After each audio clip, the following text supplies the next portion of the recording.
Guess what, smoke boy? That shit take me way back. Talk that shit like say that. Tell them that I'm coming, catch 'em running for that payback.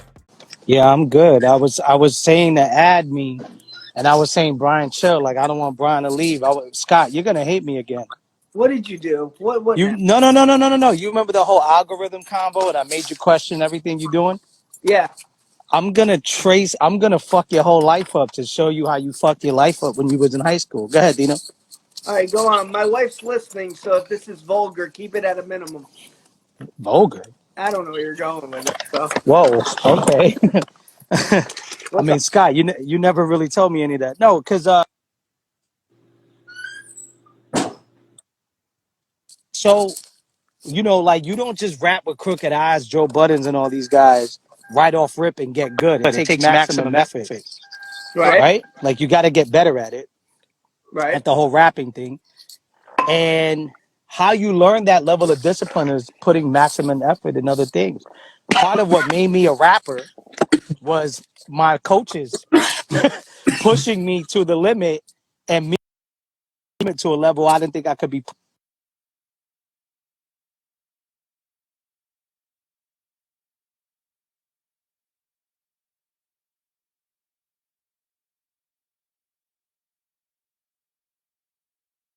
I feel like those habits that you could have gotten that build you to a certain space, those opportunities you can never cheat yourself in life. And I'll tell you right now, my dad, when I was in junior high school, my dad, I wanted to leave this teacher because this teacher named Mr. Polinsky was a fucking asshole. And he said some fucked up shit to me. He was like, yeah, you're just like your cousins and blah, blah, blah. And I was like, oh man, how dare he say this? Like he hurt my feelings and he just made me feel like shit. Then he told another teacher that I showed my pecker to somebody when in reality, oh, speaking of vulgar, sorry, Miss Scott. But but I basically let my friend, I had two pair of shorts on me, or maybe like I let him borrow my sweatpants for gym. And I had shorts, like a pair of basketball shorts. And he went in, the way he wrote it up was that I undressed myself in the class in front of girls and all this shit. He was trying to get me Wow. suspended. Like it was really bad. And I did it Yeah. in the back. One of the big dudes kind of was blocking it out. And nobody thought nothing of it. I just took, in high school, you just took your pants off, your jeans off, and had your basketball shorts underneath in gym class. Yeah. No one thought nothing of it. Right.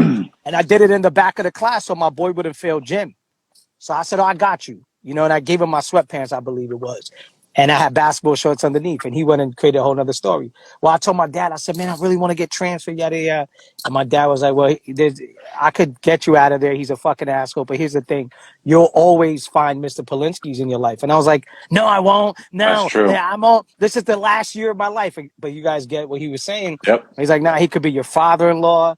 No offense, Miss Scott. I don't know about your dad, but he could. He was like, She's good. She's done listening. After I said oh, I would okay, back my goatee, she's off.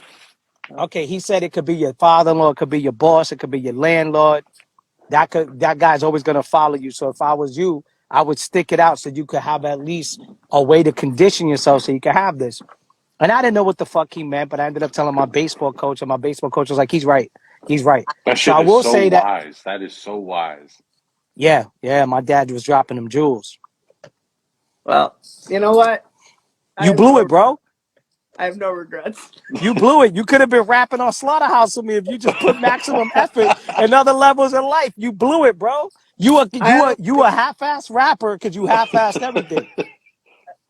You half-assed everything, so No, you never fully did it. What do you think it happened for me by accident, I Scott? You didn't think I say just that. went in the booth? I never I said that. know, but I never said that.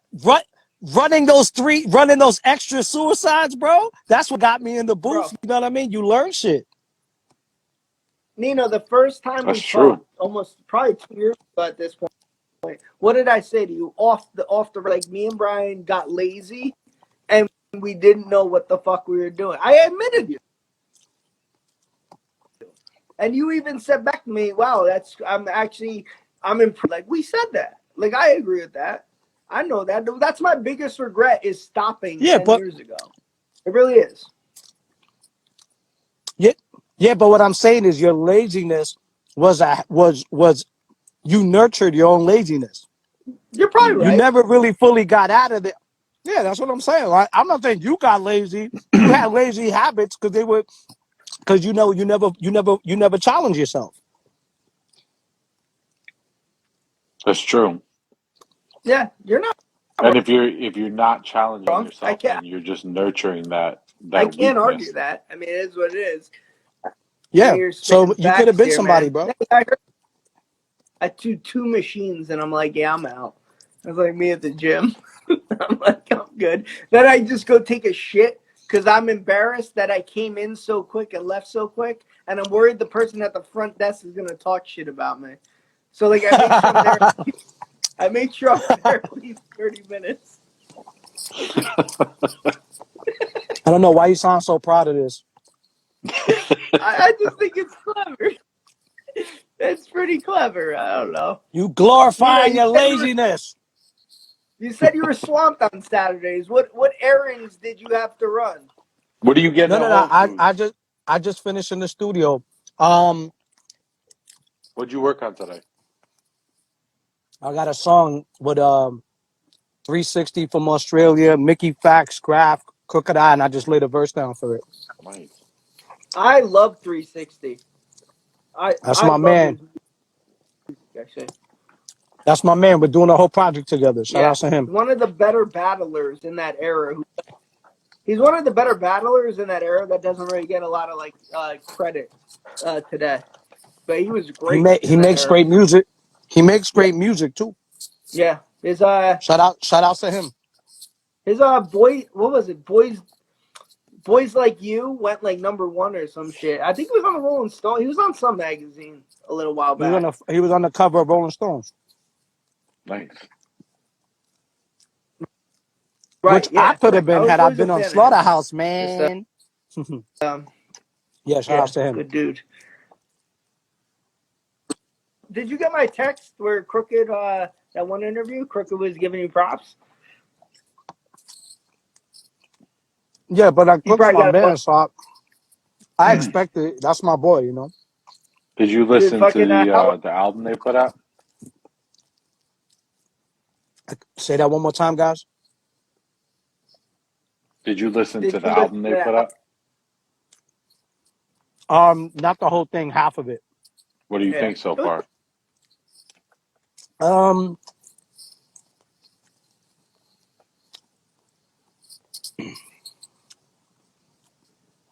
uh, I couldn't be able to do it, but whatever, to each their own. Like you guys said, right?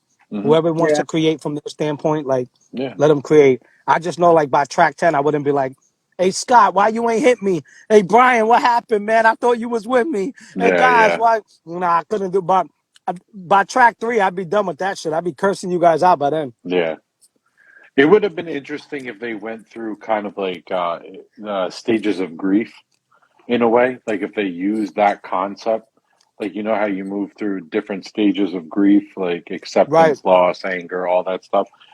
If you made, yeah. You're like, let's probably say you fucking made a how. song in Go on, each Brian. of those emotions, and then kind of move through the stages like that, and then finally to acceptance and kind of saying like, all right, we're moving on. Yeah, but that's that. If you think about it, that's too therapeutic and that's almost too rational and methodical. Like it makes a lot of sense. That's a great podcast for an artist, though. You're impulsive, Hmm. so you part of it is channeling the chaos. Yeah, If you're gonna rap in this methodical, composed way, it's also not gonna be entertaining either. Like imagine a comedian justifying his jokes yeah, it's very Mm. halfway true. through the set. You know what I mean? Yeah, that's true. Yeah, I how many people reached out to you to talk about Slaughterhouse, give or take, like the past fucking 2 weeks? Oh my God, too much. Yeah. I like you, Scott. I don't like anybody else. So a lot of these guys that hit me up, um, Oh no, bro, I was joking. My message to you was joking because I knew you were being asked a bunch of times. So I messaged you, hey man, you want to do an Instagram live? Because I knew that you kept fucking getting asked. So yeah, I had no intention of. I knew you didn't want to do that bullshit, I man. no, but I don't mind talking to you about it. It's Right. the people who are hitting me out the blue, acting like we was cool this whole time. Yeah, Those are the yeah, Yeah. guys that are weird. I'm like, I don't fuck with you. Like, and some of the people, they owe me, to them, I don't know what they feel, but I feel like I'm owed a lot of apologies here from a lot of Mm. people. I've gotten them in the last 2 weeks, But in what mainly regard? from Yeah, what do you mean? In what regard? all I ever said about this was that the business was screwed up. I got on phone with managers. I asked questions and yada, yada, yada. All anyone ever asked me was, why are you not in there? No one cared to hear my story ever. Mm. And I asked questions from the beginning. From the very beginning. Uh, Joe Budden sent me a waiver of the Slaughterhouse song, and I refused to sign it because there was ownership involved. I was asking ownership questions from the beginning because I was underneath Immortal Technique, who taught me the way of not selling the masters and owning your own catalog. And as far as the group is concerned, I was the only one who owned. Right now, to this day, I own all my material. right. Shout outs to Westside Gun. He told me how valuable that is. I own my entire catalog. And for what it's worth, if somebody has a brand but they don't own anything, they're limited to how much they can monetize or how they monetize off of it. Right. Mm. And that's why you see like DJ Ack and Meg the Stallion are going at it, and like Ack was talking to Meg, she can't even release her own shit right now. Like she can't do anything without a label. So like you have ownership which lasts forever. You know what I mean? Forever. And listen, for anybody who don't know what that's worth, oh shit, sorry. For anybody who don't know what that's worth, put it this way. I'm about to release Illuminati Reject 3, right? 1 and 2, I own. So if I want to sell a box set for $80 with a bunch of vinyls, hoodies, shirts, you know what I'm saying? With like two Right. hoodies from part 1 and 3. I don't know if y'all ever seen, but people got that shit tattooed on their arms, their legs, their calf muscles. Mm. People tattoo the Illuminati Reject. So Right. that's a brand a lot of people have supported. If I want to, excuse me, I'm about to stack 3 with a bunch of features, a nice rollout. If 3 pops off different than 2 and 1, no, I can still sell 1 and 2. It still has value, and I could sell like $100 box. I'm not saying I'm going to do that, but what I'm saying is I can sell $100 Right. box to a bunch of people and go, look, you buy this box, you get vinyls of 1, never released. Vinyls of 2, never released. Might sneak in this, a mystery thing. Your choice of hoodie, this variant, this. Brian made me and Brian talking, and Brian's probably like, yo, add a type of hat like this, add this, and maybe I'll buy if you do this. I could source up a box, and guess what? I don't have to knock on no one's door. No one has to tell me that they need a cut. I could do that. Scott, right now, if you wanted to invest and go, yo, Nino, I want to help you, we could do it. I don't have to call. Mm. So it's like, think about the freedom. Right. Think about the luxury. I got 10 to 20 grand in a week just sitting in a little space. Only if I wake up to go, hey, I want to do this. Like, think about Right. the freedom you have. And that's what I was telling back then. I'm like, why we gotta give up ownership for anything? It doesn't make any sense to me. I own my entire catalog outside of the Atmosphere record. I own every single record I've ever done. Now, what move did you not do that you look back at, or that you look back at and say, was it Slaughterhouse? You say, thank God. Like, thank God I didn't sign that. Was that like the one major one? Um, or like, thank God. Oh my God, there's a bunch of them. No, SRC tried to sign me, Universal, a bunch of labels tried to sign me, and I'm glad I never signed them. I mean, I don't want to say who, but there was a rapper who walked in with me to Universal around the same time they were scouting me and him. And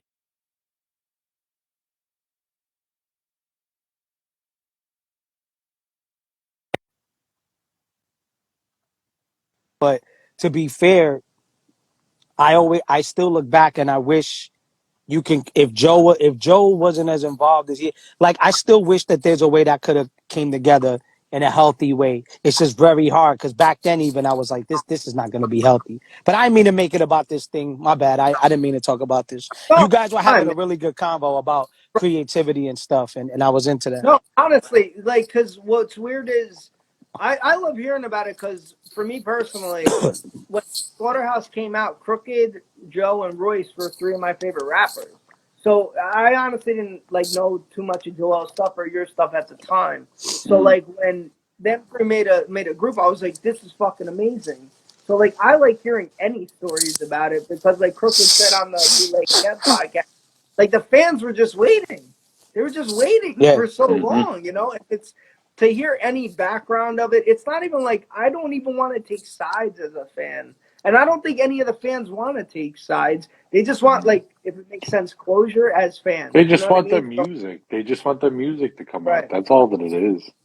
Yeah. right, That's all the fans ever want. yeah.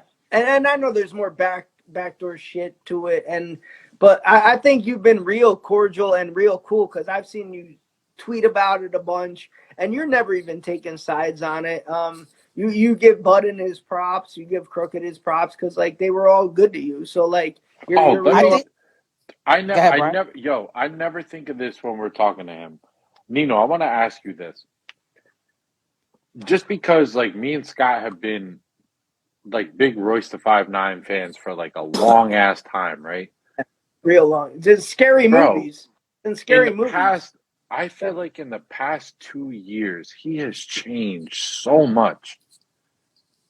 And like, what? I'm not. I don't want to say like, oh, give me like whatever you know or this, but like, what's your opinion on that? Like, I feel like he's become very like pompous and stuck up. I don't know why. He was so much more humble. Well, he's I think when you talk unedited 50 minutes with a phone out, it's different. So we're Yeah. actually Mm. seeing him for the first time with the IG. So I don't know if you could carefully curate your conversation when being interviewed. Hmm. Uh Personally, I think where him and Joe are missing the boat on is like why it also comes off as pompous is they're like weaponizing therapeutic tactics. Like they mentioned therapy. Yeah, yeah. It's like you go to therapy to use it on your friend. Just like if Scott was talking right now, I'm like, well, Scott, the therapist would tell you, hey, Mm. Brian, relax, Brian. Let me tell you what it's like when you start weaponizing like these therapy things. First of all, let's keep it 100 because fortunately for us, and I'm just assuming here, we're not in that position.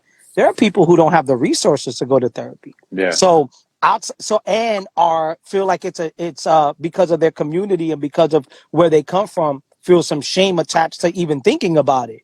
So I mean that still exists even with the youth.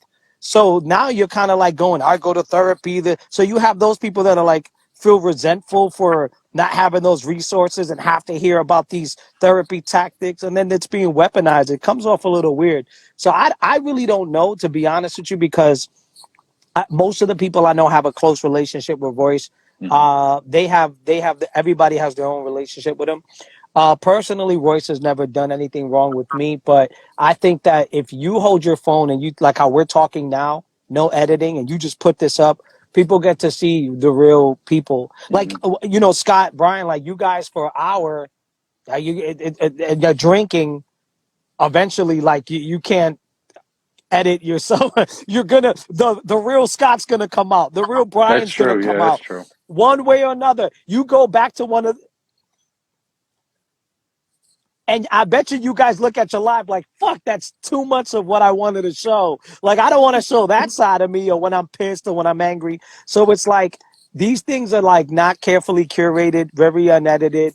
And I tell people, I'm like, to me, you should work on these things off the broadcast. And if you can work on these things and be compassionate and understanding and level headed outside of this, Hmm.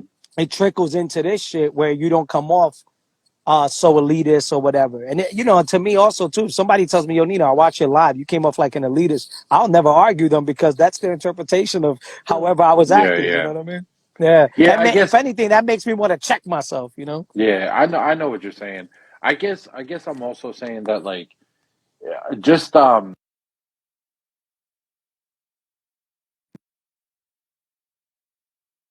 like you're seeing more than just the music, seeing more than just the verses or like small clips they may put out on YouTube or something like that. Like when you watch an Instagram live, you see a person like unedited completely, Yeah. for the most part. I mean, some people obviously, but um, I'm even talking about like even in his music, like a lot of his subject matter has changed. A lot of things that he has talked about or the his style that he tries to go at. I feel like it just a lot of it has changed, and he comes off just to me like a bit pompous. Like I'm better Mm. than you in every way, you know. I thought Royce always rapped with a sense of bravado. I always thought he was like that. But I don't know, man. I can, to be honest with you, man, like I think that, the way these things play out, here's the reality of it. People get so caught up in the lifestyle that right now, and I don't even know you guys as well enough as some of my friends, but even you guys felt offended by something I said, or like just thought I was saying something offensive or whatever. Live session over. And I Mm-hmm. call you and I'd be like, yo, what happened? Because this doesn't have to be talked about through a broadcast. Mm-hmm. You know what I mean? Like, so if, Sure. if you have a relationship with somebody, the minute somebody's like, damn, Nino, how could you? Or yo, Nino, like to me, it's like we have each other's numbers. What are we Right. doing? Yeah. Broadcasting some personal shit. So to me, it just shows the desperate need of attention that people have, or that it's necessary to somewhat work things through with a live audience. Like that's the work. First of all, I'm never gonna talk around you guys or any on a broadcast.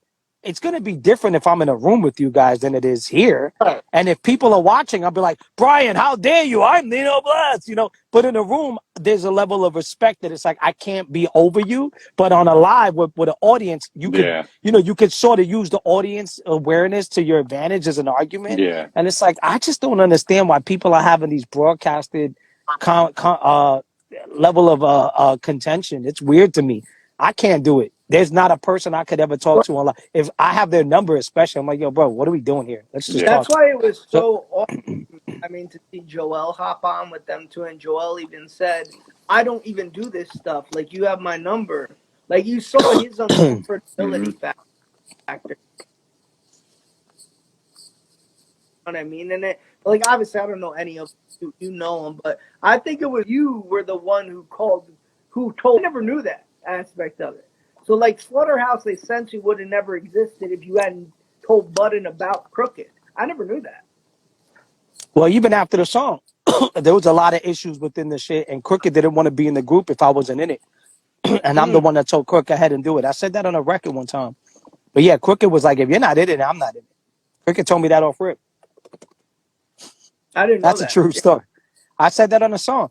I said I could have been a part of the hottest group. That's an honor too. Here's the truth. Two wanted me and not the other two. Crooked told me, Nino, if you ain't in, then I'm out the group. I told him, no, homie, you do your thing. That is not the move. How am I bitter if I moved aside with a guided view? I took this lane. You might not get it. That's just what riders do.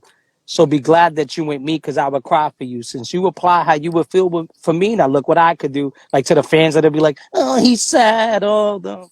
Mm. Because look, let me tell you something about the internet, man. The internet is weird. People project how they would respond to something and go, oh my God, he's embarrassed. And I remember being in a car so frustrated. And one of my friends, we was taking a car ride. She was moving. And I was affected by Mm, all the people's opinions of me. She's like, well, Nino, we've been on this car ride for 2.5 hours. You have been laughing and cracking jokes the whole time, playing all this old classics and shit, and yada, yada, yada. You're not sad or miserable. Why would somebody's, now mind you, keep in mind, this is 2009. You know what I'm saying? This is yeah. 2009. So it's still, we're kind of still early in the phase of seeing people's responses to you. But I remember thinking, damn, that's kind of true. Like, I don't feel this way. That's just that's just how they feel. And I always thought that was a odd game to play. So that I caught on early. I'm always grateful for that experience because I was a little bit ahead of the curve on social media and comments, and also understanding the sense of equality that the comments don't have. There's one person Yeah. who's commenting that, yeah, you guys know hip hop. So you guys telling me something about a song is different. Whereas some kid in Nebraska who just hurt, 17, 18, and he's saying, yo, this is what I think of these songs. It's a little bit different.